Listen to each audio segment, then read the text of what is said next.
जो पीटीआई से हम नून लीग में आए उसकी दो वजह थी। एमपीए एमएनए नहीं है कि जो पीटीआई छोड़ के किसी और पार्टी में गया और जीत गया, वो अकेला मैं हूँ। नहीं जी, देखिए मैंने गाली दी थी पब्लिसिटी से ना कुछ भी नहीं होता। निका मोहतरमा निका साहिबा जो है, नो डाउट पीटीआई का एक बूम था, एक रेला था। हमारी पुरानी सियासी जमात तो शुरू से नून लीग थी। हम नून लीग में इलेक्शन से पहले शामिल हुए, बाद में नहीं। हमारा जो एमएनए साहब थे शौकत भट्टी साहब, उनके साथ पॉलिटिकल क्लैश। मैं वाहिद हूँ कि जो इलेक्शन से पहले नून लीग में गया और लोगों को बता के आया कि मैं नून लीग में हूँ, इधर से निकले हैं जहाँ पे भी आपने जाना है। और तो साल डेढ़ साल हुआ है और हर बंदे की जुबान पे मरियम नवाज मेरे हल्के का वो मामला है और उसमें मेरिट के अलावा कोई चीज इस हल्के में आज तक जितनी डेवलपमेंट की तख्तियां लगी हुई है वो हमारी। मुझे भी जब पता चला कि सीएम पंजाब के लिए मोहतरमा मरियम नवाज साहिबा का नाम, ये खुशी की बात है डिस्ट्रिक्ट के लिए कि वो दोबारा एमएनए बन गई। आप जो डिस्ट्रिक्ट में औरंगजेब साहब आई हैं, वो सारी चीजें यहाँ पे कुछ डायरेक्शन भी, मैं खुद मीडिया पढ़ा हुआ, मुझे अंदाजा है कि किस स्टेज पे जाके कितना डैमेज होगा।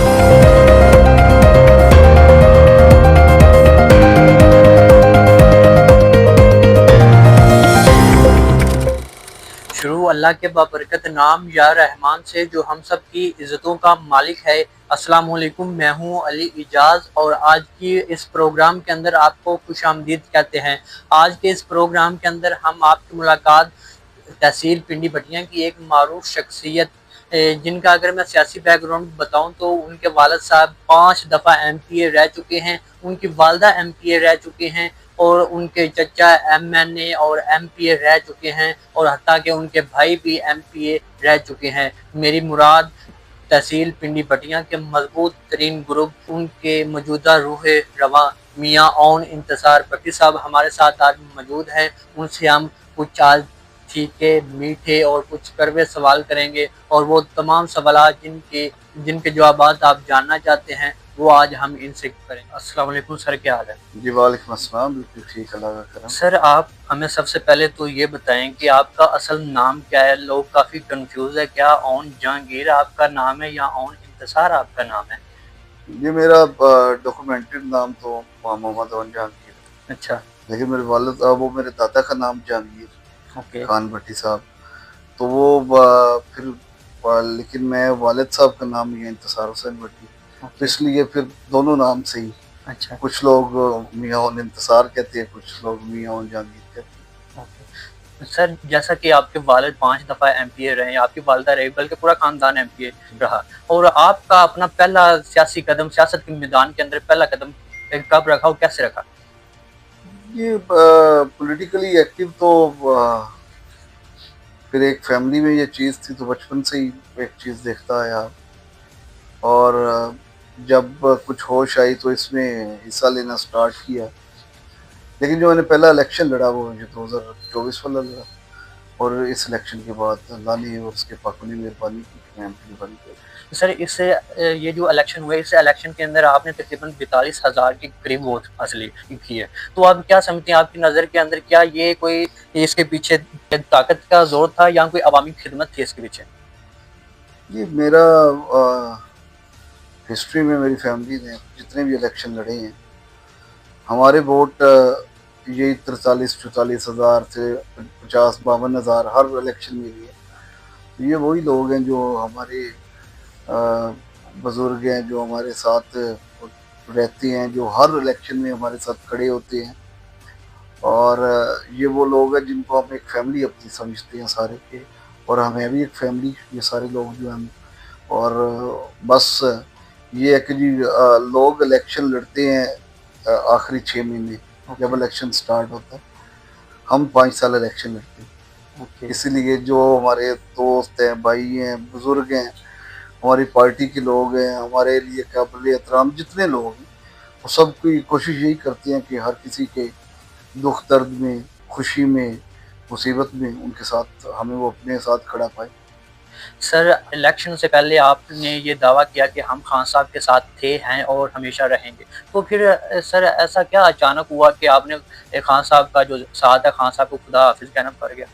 जी खान साहब कि बिल्कुल हम पीटीआई में थे।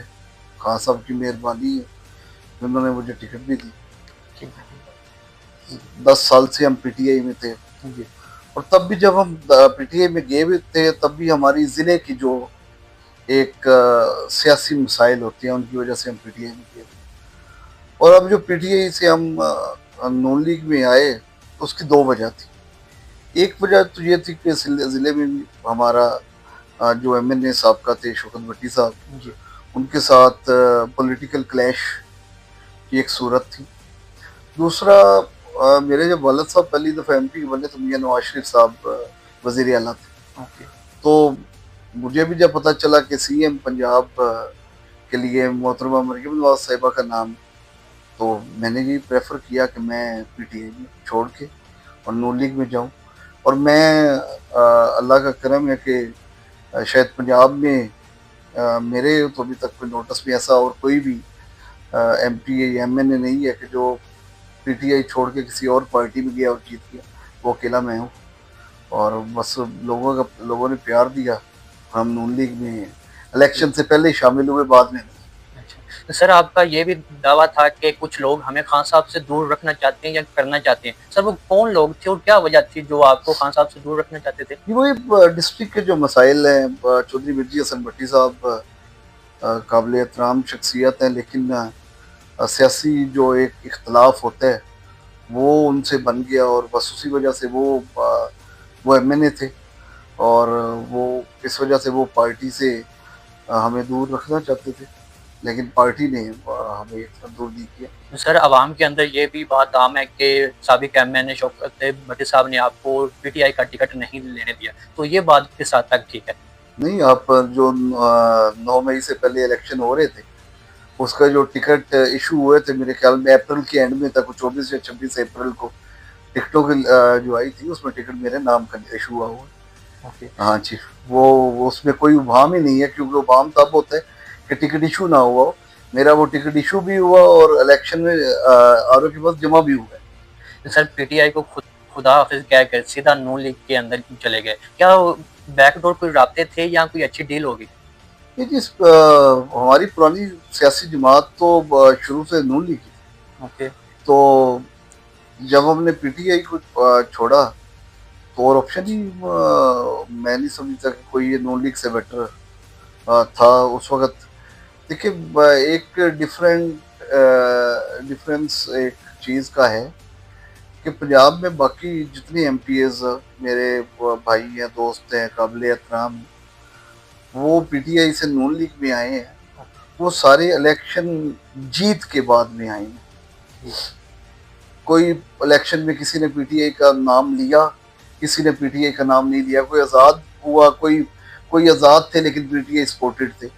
वो सारे, मैं वाहिद हूँ कि जो इलेक्शन से पहले नून लीग में गया और लोगों को बता के आया कि मैं नून लीग में हूँ और मैं ये वोट ले रहा हूँ। ओके।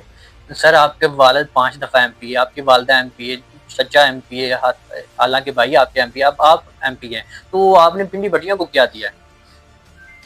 इस पिंडी भटिया को ना, आप पिंडी इधर से निकले, जहाँ पे भी आपने जाना है पिंडी भटिया की किसी तरफ भी।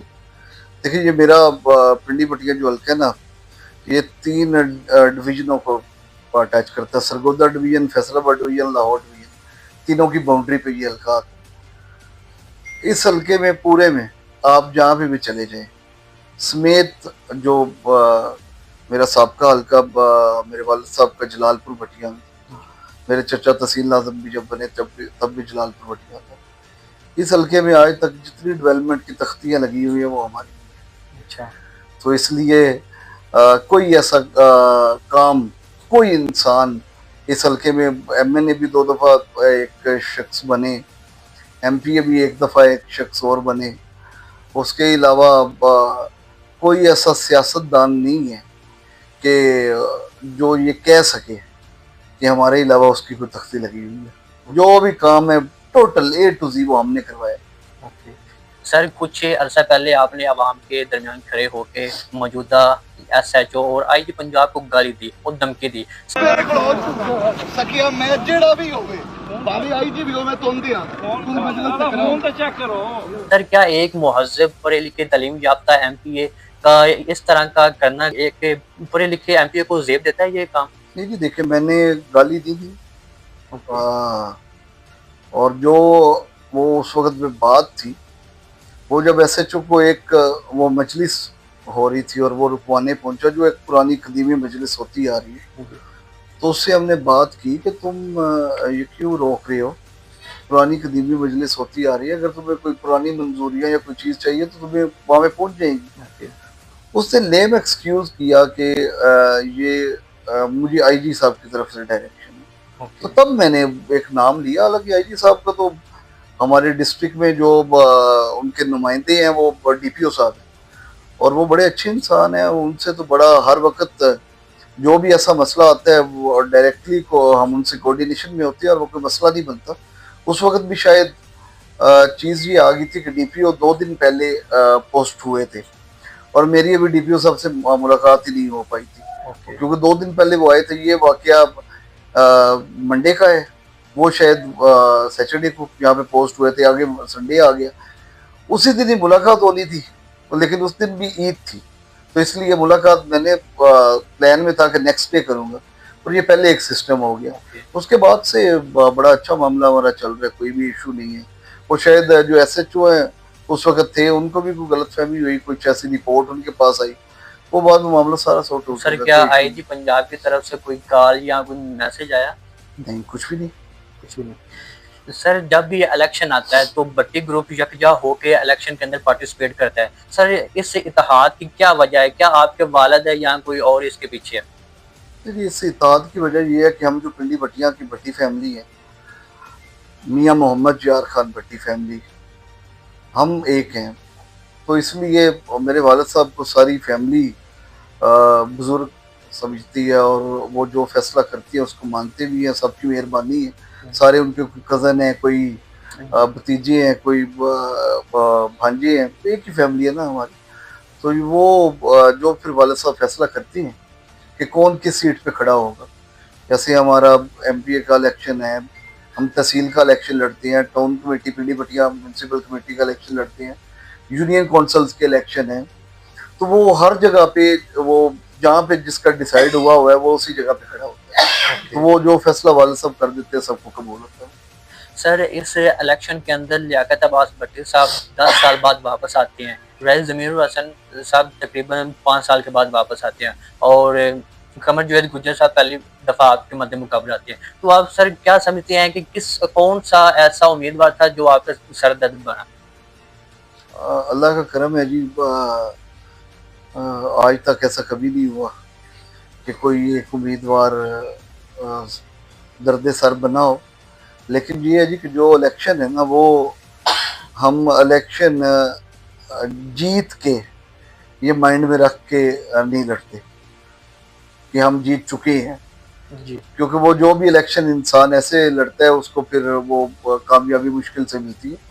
हम ऐसी ही मेहनत करते हैं कि जैसे हमारा सबसे मुकाबला, सबके सब कैंडिडेट सियासत कर रही हैं, सबका एक अपना धड़े होता है ना कि जिसके बारे में ख्याल आता है यार इसने मुझे ज्यादा टफ टाइम दिया है, शायद ये ऐसा हो जाता है। सच एक कोई भी नहीं, हम सबको बराबर रख के इलेक्शन लड़ते हैं जितने कैंडिडेट हो। तो सर 2024 के इलेक्शन के अंदर आपके लीडर सायरा अफजल तारर को शिकस्त हुई और वो फिर बाद के अंदर मखसूस सीटों पे MNA मुंतखब हो गए, तो जिस पे आवाम की तरफ से काफ़ी नेगेटिव रिएक्ट किया गया आवाम की तरफ से। तो सर आप क्या समझते हैं, क्या ये उनको चीज़ जेब देती है? देखिए, चीज़ें दो हैं, एक हल्के की सियासत है, एक पार्टी में मत है। हल्के की सियासत में इस दफ़ा नो डाउट पीटीआई का एक बूम था, एक रेला था, जिसको बड़ी मुश्किल से कुछ लोगों ने सरवाइव किया, जिनमें अल्लाह और उसके पाकों की मदद से मैं भी हूँ।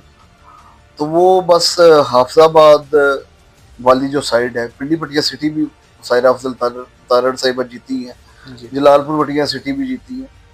हाफिजाबाद और उस साइड से इस दफ़ा थोड़ा सा शायद पीटीआई की वजह से वो ऐसा हुआ कि वो इलेक्शन नहीं जीत सकी, या पता नहीं क्या रीज़न थी, वहाँ पे वो पीटीआई की मेन एक सामने आई। और उसके बाद जो सीट मखसूस उनको मिली है वो पार्टी नून लीग में उनकी एक वर्थ है, और ये तो हमारे लिए खुशी की बात है डिस्ट्रिक्ट के लिए कि वो दोबारा MNA बन गई। अब जो डिस्ट्रिक्ट के मामला वफाक को डील करने होते हैं, देखिए अव्वलीन तरजीह तो हमारी डेवलपमेंट होनी चाहिए, हम अपने डिस्ट्रिक्ट को कैसे डेवलप करते हैं। अगर वो एमएन ना हो, अनिका, मोहतरमा अनिका साहिबा जो हैं वो इस वक्त ऑपोजिशन की एमएन है, उनको फंड वगैरह या कुछ ऐसा नहीं हो पाएगा।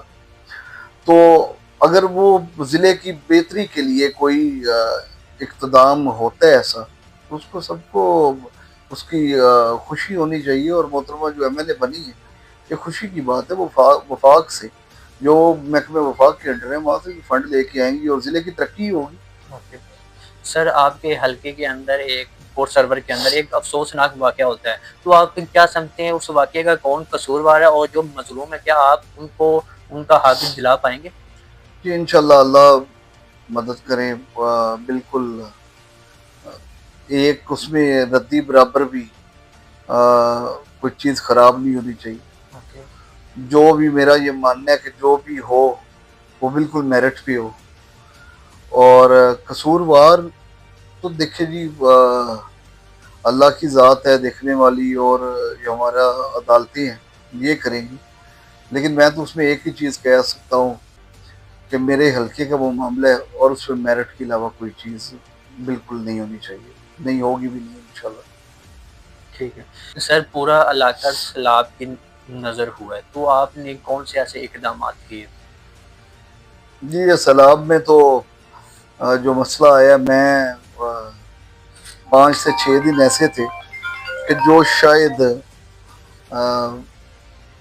1 घंटा या 2 घंटा मैं घर जाता था सिर्फ नहाने के लिए कुछ। ओके और हमने पिंडी भटिया के साइडों पे बंद भी बनाए, हसनपुरा वाली साइड पे, कटिया वाले ब्रिज से दोनों तरफ से पानी का बहाव काफ़ी ज़्यादा था, वहाँ पे बंद बनाए। और भी जहाँ जहाँ पे सेम खराब हुई हुई थी वहाँ पे बंद तमीर नहीं करवाए फौरन, और पानी निकलवाने के लिए वाटरिंग सिस्टम भी लगवाया। इवन कि मैं डीसी साहब, एसी साहब, डीपीओ साहब, डीएसपी साहब, सारी हम दिन रात ये मेहनत करके, और अल्लाह ने मेहरबानी की कि वो पानी गुजर गया। हम तो इवन के सारे दरिया के जो आखिरी पॉइंट है हमारा, वहाँ पे भी गए। तो पानी आगे दरिया में जा रहा है तो कितनी स्पीड से जा रहा है। वहाँ पे बोट के जरिए 1122 का अमले को और साथ इरीगेशन के अमले को भेजा, वहाँ पे ड्रोन्स के साथ सारा चेक करवाया, और हर मुमकिन कोशिश की जी कि ये पानी जो है वो चलता रहे, रुके ना, और ये पानी जो बाहर निकला है वो वापस सेम को जाए। सर, कल मरियम औरंगज़ेब साहबा ने हफ्जाबाद का विज़िट किया, तो आप क्या समझते हैं ये उनका दौरा किस हद तक फ़ायदेमंद साबित होगा? ये जी दौरा, मरियम औरंगजेब साहिबा हमारी सीनियर मिनिस्टर हैं, ये सिर्फ उनका दौरा नहीं था, ये सीएम पंजाब मोहतरमा मरियम नवाज साहिबा की हदायत पे था। और एक एक चीज़ की वो इंफॉर्मेशन खुद ले रही। परसों उन्होंने आना था लेकिन कुछ इमरजेंसी की वजह से वो नहीं आ सकी। कल फिर उन्होंने आना था लेकिन और इमरजेंसी, क्योंकि वो पूरे पंजाब के सीएम है, जी तो कहीं पे जाना उनका काफ़ी जगह पे जाना ज़रूरी होता है। तो यहाँ पे भी उन्होंने इसलिए फिर ये किया कि लेट ना करें, नेक्स्ट वीक में ये बात ना जाए, इसी वीक में हम हाफिजाबाद को टारगेट करें और इस पे जो भी रिलीफ के लिए किया जा सकता है वो करें।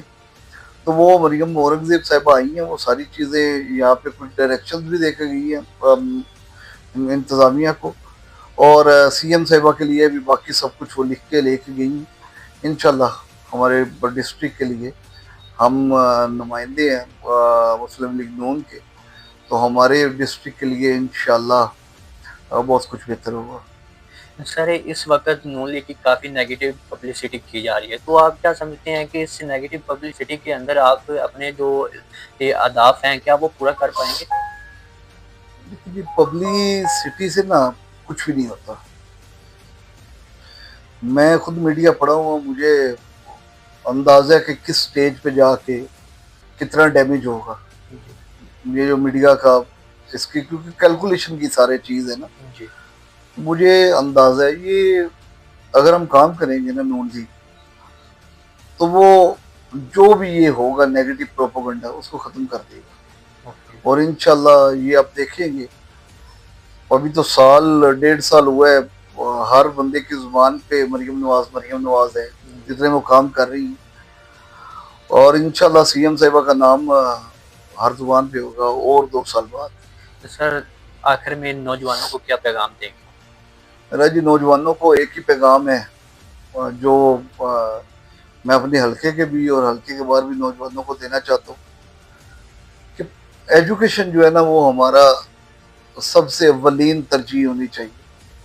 मैं उन लोगों में से नहीं हूँ कि मैं एक रवायती सियासतदानों की तरह सिर्फ एजुकेशन की बात कर दूँ और एजुकेशन का कुछ आपको बता ना सकूँ। मेरे साथ जब भी आपको किसी को भी टाइम चाहिए मैं हाजिर हूँ। मैं एक थोरो एजुकेशन और प्रोफेशनल एजुकेशन की तरफ आपको कहना चाहता हूँ कि आप सब जाएं। बिल्कुल नॉर्मल डिग्रियां जो सिर्फ एक डिग्री लेने के लिए की जाती है वो ना करें, प्रोफेशनल एजुकेशन में जाएं। आजकल आईटी है, उसका एक बूम है। पूरी दुनिया को पाकिस्तान की आईटी की ज़रूरत है। दुनिया में $13-14 या पाउंड पर आवर उनको देना पड़ता है। पाकिस्तान में उससे बहुत कम पे दुनिया को ये काम मिल रहा है। इसलिए पूरी दुनिया का नज़र पाकिस्तान और इंडिया की तरफ है।